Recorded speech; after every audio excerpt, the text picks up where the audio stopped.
Það eru fleiri göngugarpar á svæðinu en við komumst á tal við þau Dagbjörtu og Halldór sem hafa verið að ganga á fjöll í rúm 17 ár og eru sko ekki á leiðin að hætta því. Þetta byrjaði allt sumarið 2004 þegar ég varð fertug. Þá fórum við í ferð með vinahjónum okkar. Það kom nú bara þannig til að það var umræða að halda afmæli og Ingileg vinkona mín sagði, hvað, kemur ekki bara með okkur á Hornstrandir og heldur upp á afmælið þar?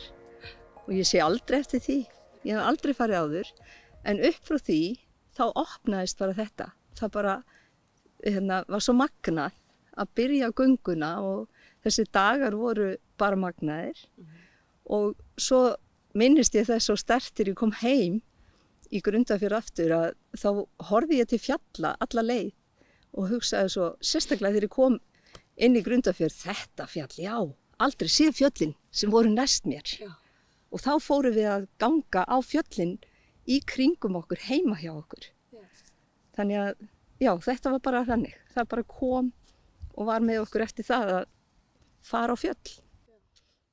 Hvernig sko gerist það, getið þið lýst í einhvern veginn, hvernig maður verður allt í einu skotin í því að labba og sjá eitthvað umhverfi sitt og sjá landið sitt?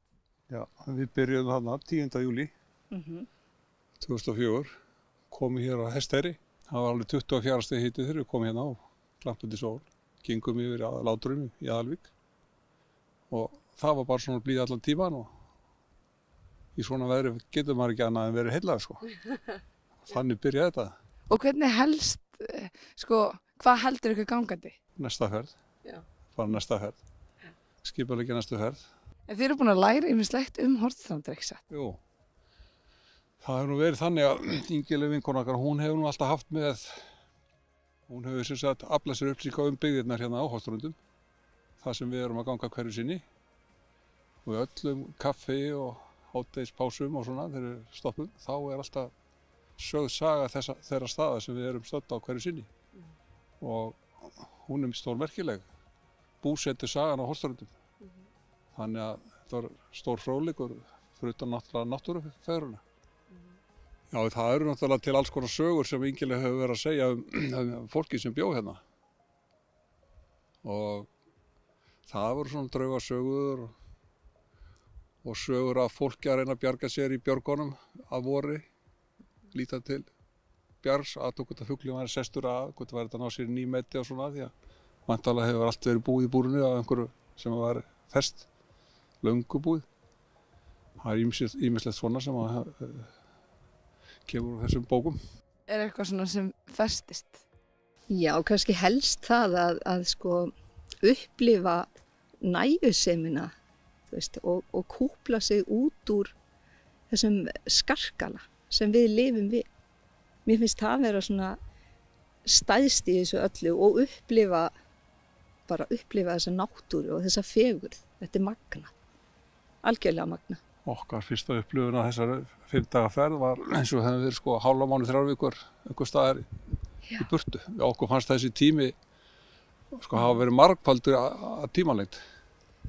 Já, við vorum náttúrulega svo heppin að fá að fljóta með þessum vinahjónum okkar og þau kunna þetta mjög vel, þannig að það var okkar styrkur að fá að fljóta með. Og myndið mæla með þessu eftir öll þessi ár?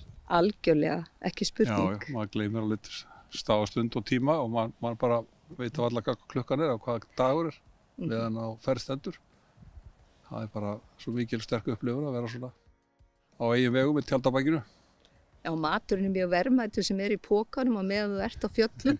Svo þegar þú kemur heim þá þetta er bara klesst brauð og allt annað eitthvað ekki alveg í lagi.